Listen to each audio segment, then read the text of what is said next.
السلام علیکم ورحمۃ اللہ وبرکاتہ نحمدہ ونصلی علی رسولہ الکریم اما بعد فاعوذ باللہ من الشیطان الرجیم بسم اللہ الرحمن الرحیم سورۃ الجمعہ آیت نمبر ہم 5 سے دیکھیں گے۔ آج کی آیات میں یہودیوں کا ذکر ہے اور انہیں ایک چیلنج دیا گیا کہ وہ موت کی تمنا کریں۔ مثل الذین، مثال ان لوگوں کی، حملوا، وہ اٹھائے گئے، التورات، تورات، ثم پھر لم نہ یحملوها، انہوں نے اٹھایا اس کو۔ تو یہاں پہ یہودیوں کی مثال دی گئی ہے، اور یہ مثال اللہ تعالیٰ دے رہے ہیں، اور اتنی بری مثال دی گئی ہے نا ان کی۔ اللہ تعالیٰ ہماری حفاظت فرمائے۔ تو ساتھ ساتھ آج کی آیات ہم پڑھتے جائیں گے اور اپنے آپ کا بھی جائزہ لیں گے، کیونکہ قرآن ہم سب کے لیے نصیحت ہے۔ تو پچھلی قوموں کے ساتھ جو ہوا، کس طرح اللہ تعالیٰ نے انہیں ہلاک کیا، یا وہ کیا ایسے عمل کرتے تھے جس سے اللہ تعالیٰ ناراض ہوتا تھا، تو ہمیں چاہیے کہ پھر ہم وہ چیزوں کو نہ دہرائیں۔ اور ہم دیکھتے ہیں یہود تو ایسے لوگ تھے، یعنی اللہ تعالیٰ نے انہیں جہان والوں پہ فضیلت دی تھی۔ ان کے بیچ میں، ان میں تو کئی رسول اور اللہ کے کئی نبی ان کے پاس آئے، انہوں نے اپنی آنکھوں سے معجزات دیکھی، پھر بھی دیکھیں اس کے بعد اللہ تعالیٰ نے ان کی مثال، اتنی بری مثال دی، حالانکہ اللہ کی کتاب بھی ان کے پاس ہے۔ اور ان کی مثال کس طرح دی؟ کمثلی، مانند مثال، الحماری، اس گدھے کی سی ہے جو یحملو، اٹھاتا ہے، اسفارا، کتابیں، یعنی گدھے سے مثال دی گئی۔ اور بئسا، بری ہے، مثل، مثال، القومی، اس قوم کی، الذین، جنہوں نے کذبوا، جھٹلایا، بآیات اللہ، اللہ کی آیات کو۔ یعنی گدھا کیوں؟ کیونکہ دیکھیں گدھا ایک ایسا جانور ہے جو گدھے کا نام آتا ہی ہمارے ذہن میں کیا باتیں آتی ہیں؟ یعنی بالکل بے وقوف، کم عقل، جس میں کوئی شعور ہی نہیں ہے۔ اسی لیے کوئی انسان جب سمجھتا نہیں ہے نا، تو ہم کیا کہتے ہیں؟ گدھے ہو، گدھے کی طرح ہو، گدھے کی طرح کام کر رہے ہو، یعنی کم عقل، بالکل بے وقوف۔ جس طرح ایک گدھے کو نہیں پتا کہ اس پہ کیا لدا گیا ہے، اس کے اوپر کیا رکھ رہے ہیں، یعنی اگر آپ اس کے اوپر کوڑا کرکٹ رکھ دیں، گدھے کو نہیں پتا۔ اس کے اوپر آپ کوئی قیمتی ہیرے جواہرات رکھ دیں، سونا چاندی رکھ دیں، اس گدھے کو نہیں پتا کہ اس کے اوپر کیا لادا گیا ہے۔ تو بالکل اسی طرح یہودیوں کے بارے میں فرمایا کہ انہیں بھی کتاب دی گئی، اور انہوں نے کیا کیا؟ اسے حفظ کر لیا، مگر نہ اسے سمجھا، نہ اس کے مطابق عمل کیا، بلکہ انہوں نے کیا کیا؟ اللہ تعالیٰ کے اس کلام کے ساتھ، تورات کے ساتھ، اس میں انہوں نے بہت زیادہ تحریف کر لی، انہوں نے بہت ساری اس میں چینجز لا دیے اس میں۔ تو یہ یہود تو پھر گدھے سے بھی زیادہ برے ہیں، اس سے بھی زیادہ گئے گزرے ہیں، کیونکہ گدھا تو پیدائشی طور پر کم عقل ہے، بے وقوف ہے، اس میں شعور ہی نہیں ہے کہ وہ کوئی چیز سمجھ سکے۔ لیکن انہیں تو عقل دی گئی تھی، ان کے پاس تو عقل ہے، شعور ہے، لیکن عقل اور شعور ہونے کے باوجود بھی اتنا عظیم کلام اللہ تعالیٰ کا، تورات، اس کو بس لادے ہوئے ہیں، اس کو حفظ کر رہے ہیں، اس کا علم ان کے پاس ہے، لیکن نہ اس کو سمجھتے ہیں، نہ اس کے مطابق عمل کرتے ہیں۔ اسی لیے اللہ تعالیٰ نے فرمایا بری مثال ہے ان لوگوں کی جو اللہ کی آیاتوں کی تکذیب کرتے ہیں۔ واللہ لا یہدی قوم الظالمین، اور اللہ تعالیٰ ظالم لوگوں کی ہدایت نہیں فرماتا، ان کو ہدایت نہیں دیتا۔ آیت نمبر 6، قل، آپ کہہ دیجئے، یا ایہا الذین ہادو، اے وہ لوگو جو یہودی ہوئے ہو، ان اگر زعمتم، تم دعویٰ کرتے ہو، انکم، اس بات کا کہ بلا شبہ تم، اولیاء للہ، اللہ کے اولیاء ہو، اللہ کے دوست ہو، من دون الناس، سوائے دوسرے لوگوں کے۔ تو ان سے کیا کہا گیا؟ اگر تمہارا یہ دعویٰ ہے، اگر تم یہ گمان کرتے ہو کہ تم اللہ تعالیٰ کے دوست ہو سوائے دوسرے لوگوں کے، تو ان کو یہاں پہ چیلنج دیا گیا۔ اور ان کا وہ کیوں اس طرح کہتے تھے؟ جیسے سورۃ المائدہ میں بھی اللہ تعالیٰ نے فرمایا، یہود اپنے آپ کو کہتے تھے ہم اللہ کے بیٹے ہیں، اس کے چہیتے ہیں، ہم تو اس کے بڑے محبوب ہیں۔ اور سورۃ البقرہ میں بھی آیت نمبر 111 میں فرمایا، اور وہ دعویٰ کرتے تھے، یعنی یہودی یہ دعویٰ کرتے تھے کہ جنت میں صرف وہی جائیں گے جو یہودی ہے اور جو نصارہ ہوں گے، اس کے علاوہ کوئی جنت میں جا ہی نہیں سکتا۔ اور یہ بھی ان کی بڑی خوش فہمی تھی کہ اگر ہم جہنم میں جانا بھی پڑا تو کچھ دنوں کے لیے ہمیں ڈالیں گے، پھر اس کے بعد ہمارے لیے تو جنت ہمارے لیے ہی ہے۔ تو وہ یہ ان کے بڑے بڑے دعوے تھے۔ تو کہا کہ ٹھیک ہے، اگر تم یہ سمجھتے ہو، اگر تمہارا یہ دعویٰ ہے، اگر تمہارا یہ گمان ہے، تو ٹھیک ہے، اب کیا کرو، فتمنوا، تو تم تمنا کرو، الموت، موت کی، ان کنتم صادقین، اگر تم ہو سچے، اگر واقعی تم سچے ہو کہ جنت تمہارے لیے ہے، اگر واقعی تم سچے ہو کہ تم اللہ کے بڑے چہیتے ہو، تو پھر ٹھیک ہے، تم یہاں دنیا میں کیا کر رہے ہو، پھر تو موت کی تمنا کرو، تو جاؤ تم پھر اس جنت میں، تم پھر یہاں کیا کر رہے ہو؟ کیونکہ جنت ایک ایسی چیز ہے کہ جسے جنت کی خوشخبری مل جائے، جسے یہ بات کا پتہ ہو کہ مجھے جنت میں جانا ہے، تو اس کا دل تو جنت میں جانے کے لیے بے چین رہے گا، وہ تو چاہے گا کہ میں پہلی فرصت میں جنت میں چلا جاؤں۔ کون اس دنیا کی زندگی میں رہنا چاہے گا؟ کیونکہ ہر کوئی جانتا ہے جنت ایک ایسی جگہ ہے جہاں نہ موت ہے، نہ کوئی رنج و غم، نہ کوئی فکر، نہ کوئی بیماری، نہ ہی کوئی پریشانی ہے۔ تو تم جب کہتے ہو نا کہ تم جنت میں تم ہی جانے والے ہو، تو ٹھیک ہے، موت کی تمنا کرو، جیسے ہی موت آئے گی تم تو پھر سیدھے جنت میں چلے جاؤ گے، اگر سچے ہو تو مانگو نا پھر۔ اور یہی سیم چیلنج نصارہ کو بھی دیا گیا تھا۔ جیسے سورۃ آل عمران میں اللہ تعالیٰ نے فرمایا نصارہ کے بارے میں، پھر علم آ جانے کے بعد اگر یہ لوگ اس عیسیٰ علیہ السلام کے بارے میں آپ سے جھگڑا کریں تو آپ کہہ دیں، آؤ ہم بلاتے ہیں اپنے بیٹوں کو اور تمہارے بیٹوں کو، اپنی عورتوں کو اور تمہاری عورتوں کو، اپنی جانوں کو اور تمہاری جانوں کو، پھر ہم کیا کریں، پھر گڑ گڑا کر دعا کریں اور جھوٹوں پر اللہ کی لعنت بھیجیں۔ یعنی یہ نصرانی کو بھی، عیسائیوں کو بھی یہ چیلنج دیا گیا تھا کہ اگر لگتا ہے کہ تم صحیح ہو اور رسول اللہ صلی اللہ علیہ وسلم کا جو دین ہے وہ بالکل صحیح نہیں ہے، تو ٹھیک ہے، آؤ پھر ہم موت کی یہاں پہ دعا کرتے ہیں، یعنی اللہ سے ہم یہ دعا کرتے ہیں کہ جھوٹوں پر اللہ کی لعنت ہو۔ تو انہیں پتہ تھا، انہوں نے بالکل یہ چیلنج ایکسیپٹ نہیں کیا۔ اور اسی طرح سورۃ البقرہ میں بھی آیت 94، 95 اور 96 میں اللہ تعالیٰ نے کیا فرمایا ان کے بارے میں، یہ یہودیوں کے بارے میں فرمایا کہ کہہ دیں کہ اگر اللہ کے یہاں آخرت کا گھر خاص طور پر تمہارے ہی لیے ہے، سوائے اور لوگوں کے یعنی مسلمانوں کے، تو تم موت کی تمنا کرو اگر تم سچے ہو۔ لیکن ان اعمال کی وجہ سے جو ان کے ہاتھ آگے بھیج چکے ہیں، یہ کبھی بھی موت کی آرزو نہیں کریں گے، اور اللہ تعالیٰ ظالموں سے خوب واقف ہے، اور یقیناً آپ ان یہودیوں کو سب لوگوں سے بڑھ کر جینے کے حریص پائیں گے۔ تو یہ موت کی تمنا بالکل نہیں کریں گے، ان کو اپنی کرتوتیں اچھی طرح سے پتہ ہے، انہیں پتہ ہے کہ انہوں نے کس طرح تکذیب کی، کس طرح انہوں نے تحریف کی، انہوں نے اللہ تعالیٰ کی بتائے ہوئے کلام میں کتنی انہوں نے چینجز لا دی، انہیں اچھی طرح سے اپنی کرتوتیں پتہ ہے، تو یہ کبھی موت کی تمنا نہیں کریں گے۔ موت کی تمنا تو دور، اللہ تعالیٰ نے کیا فرمایا سورۃ البقرہ میں کہ ان کی خواہش تو یہ ہے کہ ان میں سے ہر ایک کو 1000 برس کی زندگی مل جائے، 1000 برس یہ زندہ رہنا چاہتے ہیں، اور اگر اللہ تعالیٰ ان کو یہ اتنی لمبی زندگی دے بھی دے تو یہ عذاب سے تو نہیں بچ سکیں گے۔ تو وہ تو مرنا تو دور کی بات، وہ تو دنیا کی زندگی کو زیادہ پسند کرتے ہیں، وہ تو چاہتے ہیں کہ کبھی موت ہی نہ آئے۔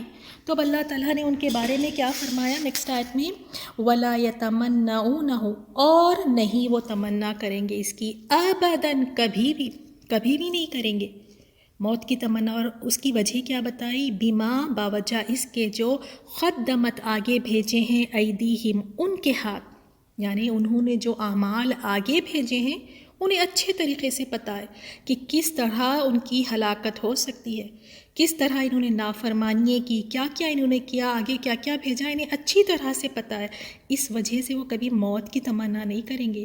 واللہ علیم بالظالمین، اور اللہ تعالیٰ خوب جانتا ہے ظالموں کو۔ اور پھر موت کے بارے میں اس کی حقیقت بتاتے ہوئے فرمایا، قل، کہہ دیجئے، ان الموت، بے شک موت، الذی، وہ کہ، تفرون، تم بھاگتے ہو، منہ، اس سے، تم موت سے بھاگتے ہو کہ کہیں تمہیں موت نہ پکڑ لے، کہیں تمہیں موت نہ آ جائے، فَإِنَّهُ، تو یقیناً وہ، ملاقیکم، ملنے والی ہے تمہیں، تم چاہے کہیں بھی بھاگو، تم جا کے کوئی مضبوط قلعوں میں چھپ جاؤ، تم چاہے جو مرضی کر لو، لیکن جب موت نے آنی ہے تو وہ تمہیں پہنچ کر رہے گی، وہ ملنے والی ہے تمہیں۔ ثم پھر تردون، تم لوٹائے جاؤ گے، الی عالم الغیب والشہادہ، جاننے والے کی طرف غیب اور حاضر کو، یعنی اللہ تعالیٰ کی طرف پھر تمہیں لوٹایا جائے گا۔ اور وہ رب کیسا ہے؟ وہ عالم الغیب والشہادہ۔ اور پھر وہ کیا کرے گا؟ فَيُنَبِّئُكُمْ، پھر وہ خبر دے گا تمہیں، بِمَا كُنْتُمْ، اس کی جو تم تھے، تعملون، تم عمل کرتے۔ تو تم جب لوٹ کر جاؤ گے موت آنے کے بعد تو اللہ تعالیٰ تمہیں خبر دے گا، تمہیں بتا دے گا تمہارے ایک ایک عمل کے بارے میں۔ اور موت ایک ایسی حقیقت ہے کہ وہ 100% آ کے رہنے والی ہے، یعنی نہ تو اس سے بچ سکتے ہیں، نہ تو اس سے کہیں چھپ سکتے ہیں۔ تو پھر اگر جب اتنی بڑی حقیقت ہمیں پتہ ہے کہ یہ تو آ کر رہنے والی ہے، اس سے کوئی چھٹکارا نہیں، اس سے کہیں بھاگ نہیں سکتے، کوئی فرار نہیں ہے، تو عقل مند انسان کیا کرنا چاہیے پھر؟ کہ یہ کسی بھی حال میں آنی ہے، آج نہیں تو کل، کل نہیں تو پرسوں، اب نہیں تو کل، آنی ہی آنی ہے۔ تو کیا کرے گا ایک عقل مند انسان؟ اس کی تیاری کرے گا، بھائی تو آنی تو ہے نا، تو چلیں پھر اس کی تیاری کر لیں۔ تو موت سے نہیں ڈرنا ہے، بلکہ اس سے ڈریں کہ موت کس حال میں آئے گی۔ کہیں ایسا نہ ہو کہ موت ایسی حالات میں آ جائے جہاں جب میں اللہ کی نافرمانی کر رہی ہوں، کہیں ایسی حالات میں کہیں میری روح نہ نکلے، یا ایسی جگہوں پر کہیں میری موت نہ آ جائے، ایسی جگہیں جہاں اللہ تعالیٰ کی نافرمانی ہو رہی ہے، جہاں اللہ تعالیٰ جن جگہوں کو پسند نہیں کرتا، کہیں ایسی جگہوں پر میری موت نہ آ جائے۔ تو انسان کو موت کی تیاری کرنی چاہیے، اس کو یہ ہونا چاہیے کہ یہ تو آنے والی ہے، تو میں تیار رہوں تاکہ میں اچھے اعمال اپنے ساتھ لے کر جا سکوں۔ جس طرح اس آیت میں یہودیوں کے بارے میں بتایا گیا کہ یہ زندگی کے بڑے حریص ہوتے ہیں، ان کی تو تمنائیں یہ ہے کہ ان کو لمبی زندگی ملے۔ اللہ تعالیٰ ہم سب کی اصلاح فرما دے۔ ہم سب بھی یہی چاہتے ہیں کہ ہمیں موت نہ آئے، لمبی لمبی زندگی ہم چاہتے ہیں۔ یعنی کوئی غلط بات نہیں ہے کہ ہم لمبی زندگی چاہتے ہیں، لیکن نیت اس کے پیچھے تو درست ہو نا۔ ہاں، کبھی ہم نے اس بات کی نیت کی کہ یا اللہ مجھے لمبی زندگی عطا کر تاکہ میں اسے تیری فرما برداری میں لگاؤں، یا اللہ میں نے بہت کچھ کرنا تھا، میں نے کچھ زیادہ سامان نہیں جوڑا آخرت کے لیے، میں نے زیادہ نیکییں نہیں کی، یا اللہ تو میری عمر کو لمبی کر دے تاکہ مجھے لمبی عمر ملے تو میں اس میں بہت زیادہ نیکییں کروں۔ آج آپ لوگوں کو دیکھیں، ڈائٹنگ کرتے ہیں، ایکسرسائز کرتے ہیں، اتنا پرہیز کرتے ہیں تاکہ ہیلتھی لائف سٹائل رکھیں گے تو ایک اچھی زندگی یعنی لانگ لائف ملے گی، لمبی زندگی ملے گی۔ لیکن اس کے پیچھے کہیں ہم لوگوں کی یہ چھوٹی سی بھی نیت نہیں ہوتی کہ یہ لمبی لائف ہمیں کیوں چاہیے، یہ ہیلتھی لائف ہمیں کیوں چاہیے، تاکہ اس کے ذریعے میں اللہ کو راضی کروں۔ اور جس طرح یہودیوں کو اس آیت میں چیلنج دیا گیا کہ موت کی تمنا کرو، دیکھیں یہ آیات ہم جب پڑھ رہے ہیں نا تو ہمیں اس میں غور و فکر کرنا چاہیے، اپنے آپ کو اس مقام پر کھڑا کر کے دیکھنا چاہیے۔ چلے آج ہم اپنے آپ سے سوال کرتے ہیں، کیا ہمیں اگر موت کی دعوت دی جائے یا ہمیں پتہ چل جائے کہ موت آنے والی ہے تو کیا ہم تیار ہیں؟ ویسے تو ہم بہت کہتے ہیں کہ میں تو بڑی نیک ہوں، میں تو 5 وقت کی نمازیں پڑھتی ہوں، میں دیکھیں کہاں بڑے بڑے گناہ کرتی ہوں، میں تو بہت اللہ والی ہوں۔ تو واقعی اگر ہم نیک ہیں، واقعی اگر ہم اللہ والے ہیں تو کیا ہم تیار ہیں؟ اگر ہمیں موت کا پیغام دیا جائے تو ہم مرنے کے لیے تیار ہیں؟ اب ہم بھی نہیں چاہتے، کیونکہ ہمیں اچھی طرح پتہ ہے اپنی کرتوتوں کے بارے میں، ہم خوب اچھی طرح جانتے ہیں، ہمیں پتہ ہے کہ ہم نے آگے کے لیے کچھ زیادہ سامان نہیں بھیجا، ہم نے اپنے آنے والی زندگی کو بہت ویران کر کے رکھا ہے، اسی لیے وہاں جاتے ہوئے گھبراتے ہیں ہم۔ دنیا کو ہم نے بہت ہی یعنی دنیا کو سجا کے سنوار کے رکھا ہے، تو سارا دل ہمارا اس دنیا میں ہے، کیونکہ وہ والی دنیا، وہ والی جو آنے والی زندگی ہے نا، وہ اتنی خوبصورت ہم نے بنائی ہی نہیں کہ ہمیں تڑپ ہو کہ ہاں میں جلدی جاؤں اور جا کے وہاں ملاقات کروں اپنے رب سے۔ آج کی آیتیں واقعی بہت ہی زیادہ ہمارے لیے نا سبق حاصل کرنے کے لیے بہت ہی امپورٹنٹ ہے۔ یہودیوں کے بارے میں کیا بتایا گیا کہ گدھوں کی طرح ہے۔ کیوں؟ انہیں بھی کتاب دی گئی تھی، ان کے پاس بھی کتاب کا علم تھا۔ کس وجہ سے گدھا کہا گیا انہیں؟ کیونکہ یہ اس پہ عمل نہیں کرتے تھے، انہوں نے اس کو سمجھا نہیں۔ اللہ ہم سب کی اصلاح فرما دے۔ بتائیں کیا آج ہم بھی یہی نہیں کر رہے کہ قرآن کے ساتھ رٹے لگا لیتے ہیں، کتنا ہم حفظ کر لیتے ہیں، پتہ نہیں کیا کچھ ہم کر رہے ہیں، نوٹس بھی بن رہی ہیں، ٹیسٹ بھی لکھ رہے ہیں، ہم اس کو حفظ بھی کر رہے ہیں۔ کیا سمجھتے ہیں اس کو؟ پتہ بھی ہے کہ اللہ تعالیٰ اس میں ہمارے لیے کیا احکامات اللہ تعالیٰ نے ہمیں ہمارے لیے دیے ہیں؟ عمل کہاں ہے؟ عمل ہی نہیں ہے، اسی وجہ سے تو انہیں گدھا کہا گیا۔ کیا کوئی یہ کہلانا چاہے گا اگر کوئی ہمیں گدھا کہے تو ہم تو اس سے ناراض ہو جائیں، لڑنے کھڑے ہو جائیں؟ اور کہاں اللہ کہہ رہے کہ یہ گدھے کے برابر ہے۔ تو کیا اللہ کی نظر میں ہم اس طرح بننا چاہیں گے جس طرح یہودیوں کو اللہ تعالیٰ نے کہا؟ تو قرآن کا حق یہ ہے کہ اس پر ایمان لائے، اس کو پھر تلاوت کرے، اس پہ غور و فکر کرے، اس پہ عمل کرے اور اسے لوگوں تک پہنچائے۔ عمل سب سے امپورٹنٹ ہے، اس کا سمجھنا بہت زیادہ امپورٹنٹ ہے۔ آج لوگوں نے ایک ایک پارہ 5 10 کسی نے پوری قرآن ہی حفظ کر لی ہے، اور اس میں کیا احکامات ہیں، کیا سمجھا؟ بالکل زیرو، کچھ نہیں پتہ، کچھ نہیں پتہ۔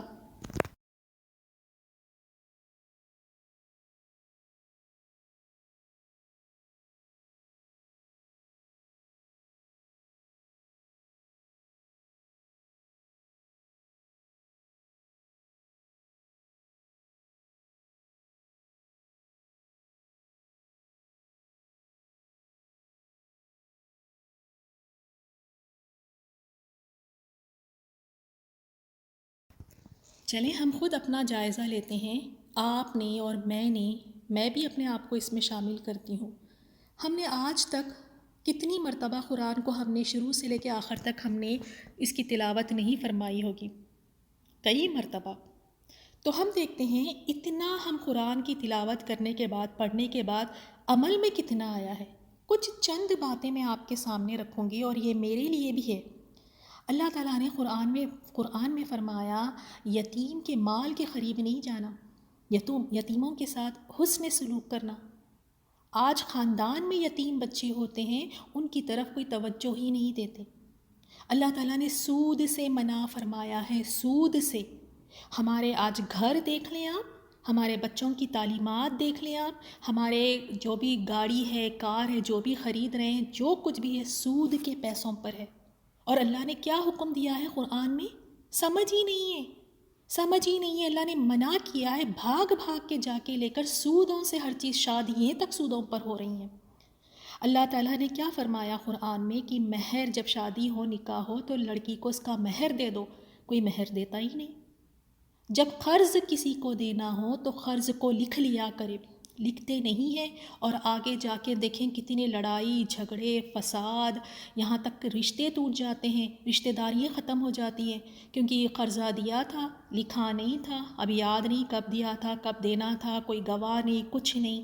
اللہ نے فرمایا ہے کہ جب قرضہ دو تو لکھ لیا کرو۔ کیا اللہ تعالیٰ نے قرآن میں حجاب کا ہمیں حکم نہیں دیا؟ یہ سمجھ ہے ہمیں؟ اس پر عمل کر رہے ہیں ہم؟ وراثت میں بیٹیوں کا حق ہے، بیٹیوں کا حق ہی نہیں دیتے۔ سارے جو بیٹے ہیں یا بھائی ہیں وہی سارے ہڑپ لیتے ہیں، پوری وراثت کو، پوری جائیداد کو خود ہی لے لیتے ہیں اور بیٹیوں کا حصہ نہیں دیتے۔ اللہ تعالیٰ نے کیا فرمایا قرآن میں کہ غصے کو پی جاؤ اور لوگوں کو معاف کرنے والے بنو۔ نہ غصہ پیتے ہیں، بات بات پہ غصہ آ جاتا ہے، چھوٹی سی بات پہ گھر میں ایک تماشا کھڑا کر دیتے ہیں۔ معاف کرنا تو آسان بات ہے ہی نہیں، کسی کو معاف کرنا ہی نہیں چاہتے۔ اس میں اپنے آپ کو جھکانا جو پڑتا ہے نا، تو میں جھکوں گی، میں کسی کو معاف کروں گی۔ شرک نہ کرنے کے بارے میں بتایا، کتنا شرک آج کل ہو رہا ہے۔ اللہ تعالیٰ نے فرمایا قرآن میں کہ نیکیوں کا حکم دو، برائیوں سے روکو۔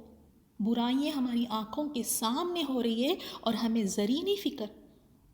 ہمیں ذری فکر تو دور کی بات ہے کہ ہمیں وہ برائی لگتی ہی نہیں ہے آج کل۔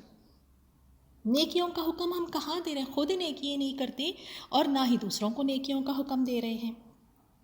اور اللہ تعالیٰ نے کلیئرلی فرمایا کہ تمہارے لیے مال اور تمہاری اولاد میں فتنہ ہے، یعنی تمہارے لیے آزمائش ہے، تمہیں اس سے جانچا پرکھا جائے گا، تمہارا ٹیسٹ ہوگا اس کے ذریعے۔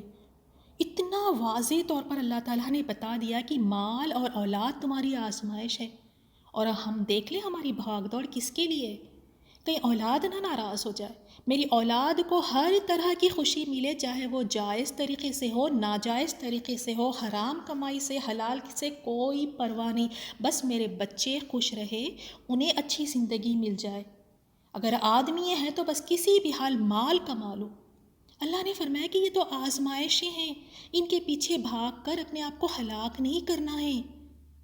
تو کتنی ساری تعلیمات جو قرآن میں ہیں اس کی نہ ہمیں سمجھ ہے نہ ہی ہم اس پر عمل کرتے ہیں۔ یہ تو میں نے کچھ چند آپ کے سامنے بیان کی ہیں، اب ہم خود قرآن کا ترجمہ سیکھ رہے ہیں۔ آپ جانتی ہیں کہ کتنے سارے اللہ تعالیٰ کے احکامات آئے ہیں۔ تو یاد رکھیں کہ یہ اللہ تعالیٰ نے ان کے بارے میں بتایا، یہودیوں کے بارے میں ان کی مثال دے کے، اور ان کے بارے میں یہ بھی کہ موت کی کبھی تمنا نہیں کریں گے۔ تو موت تو آنی ہے، ہمیں موت کی تیاری کرنا ہے، یعنی اپنے لیے کچھ ایسا ساز و سامان تیار کرنا ہے موت کے وقت، تاکہ فرشتے جب آئیں تو ایسا نہ ہو کہ جیسے ایک بھاگا ہوا قیدی کو کیسا پکڑا جاتا ہے اس طرح ہماری پکڑ نہ ہو، بلکہ جب فرشتے آئیں موت کا پیغام لے کے تو وہ پیار محبت سے ہم سے بات کریں، وہ ہمیں جنت کی خوشخبریاں دیں، وہ اپنے ساتھ جنت کا کفن اور وہاں کی خوشبو، وہاں کے پھول ہمارے لیے لائے ہو۔ ہماری موت اتنی پیاری ہو، اس کی ہمیں تیاری کرنی ہے۔ یہ نہیں کہ جب موت کے فرشتے آ رہے ہیں تو حال بے حال ہوا ہے، ان کے خوفناک چہرے دیکھ کر انسان پریشان ہے، فرشتے ان سے ڈانٹ ڈپٹ کر بات کر رہے ہیں۔ تو انہیں یہودیوں کے بارے میں کیا بتایا گیا؟ یہ تو موت کی تمنا نہیں کریں گے اور زندگی کے بڑے حریص ہیں۔ ہاں، ہمیں بھی زندگی لمبی چاہیے، لیکن اللہ تعالیٰ کی اطاعت کے لیے۔ اور دوسری بات یہ کہ موت کی کبھی تمنا نہیں کرنا چاہیے۔ اکثر آپ نے لوگوں کو دیکھا ہوگا چھوٹی چھوٹی بات پہ، یا اللہ تو مجھے موت دے دے، یا اللہ تو مجھے اٹھا لے، یا اللہ یہ برداشت نہیں ہوتا، یعنی اپنے لیے خود موت مانگتے ہیں لوگ۔ اس سے منع کیا گیا۔ آج آپ کے سامنے میں ایک بہت پیاری ایک دعا آپ کے سامنے بتاتی ہوں، جو رسول اللہ صلی اللہ علیہ وسلم آخری تشہد میں سلام پھیرنے سے پہلے نماز میں پڑھا کرتے تھے۔ یعنی نماز میں آپ پوری نماز جب مکمل ہو جائے، تشہد پڑھ لے آپ، رسول صلی اللہ علیہ وسلم پر سلام پڑھنے کے بعد جب سلام پھیرتے ہیں تو سلام نہ پھیریں، اس سے پہلے یہ دعا پڑھیں۔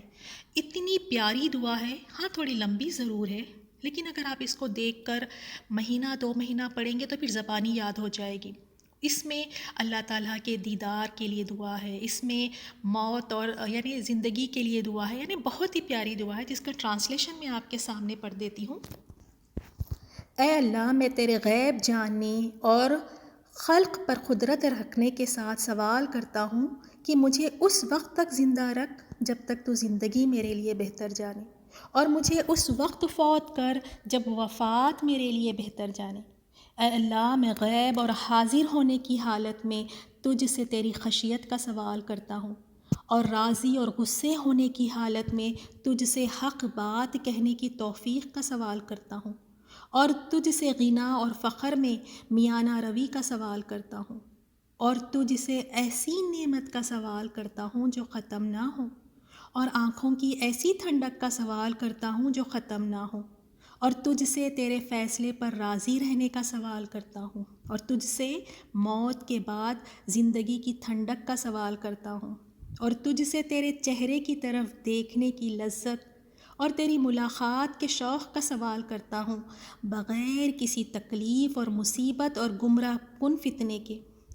اے اللہ، ہمیں ایمان کی زینت سے مزین فرما اور ہمیں ہدایت دینے والا، ہدایت پانے والا بنا دے۔ اسے نسائی اور احمد نے روایت کیا ہے۔ تو کتنی پیاری دعا ہے، آپ نے غور کیا ہے اس میں؟ یعنی اگر غصے کی حالت میں بھی ہے تو یا اللہ حق بات کہنے کی ہمیں توفیق دے، اور اللہ بہتر جانتا ہے کہ زندگی ہمارے لیے کب بہتر ہے اور موت بھی ہمارے لیے کب بہتر ہے، اللہ ہی جانتا ہے۔ تو اسی سے مانگے کہ یا اللہ جب میرے لیے موت بہتر ہے بس مجھے تو موت دے دے اس وقت پر. اور اللہ تعالیٰ کی طرف دیکھنے کا سوال اور اللہ تعالیٰ کے ہر فیصلے پہ راضی رہنے کا سوال. یہ بھی کتنی پیاری دعا ہے. دیکھیں جب اللہ ہمارے دلوں کو راضی کر دینا تو ہم پھر کوئی بھی فیصلہ ہو کوئی بھی حالات ہونا تو ہم پھر گھبرائیں گے نہیں, پریشان نہیں ہوں گے, کیونکہ ہم وہ فیصلے پہ راضی ہونا سیکھ جائیں گے. تو اس دعا کو ضرور یاد کریں. لمبی ضرور ہے لیکن آپ اس کو تھوڑے دنوں تک دیکھ کر پڑھنے لگیں گی نا تو یہ آپ کو یاد ہو جائے گی. الحمدللہ آج جو کچھ ہم نے سیکھا اللہ تعالیٰ ہمیں اس پر عمل کرنے والا بنا دے. سبحانک اللہم و بحمدک نشہد ان لا الہ الا انت نستغفرک و نتوب الیک. السلام علیکم.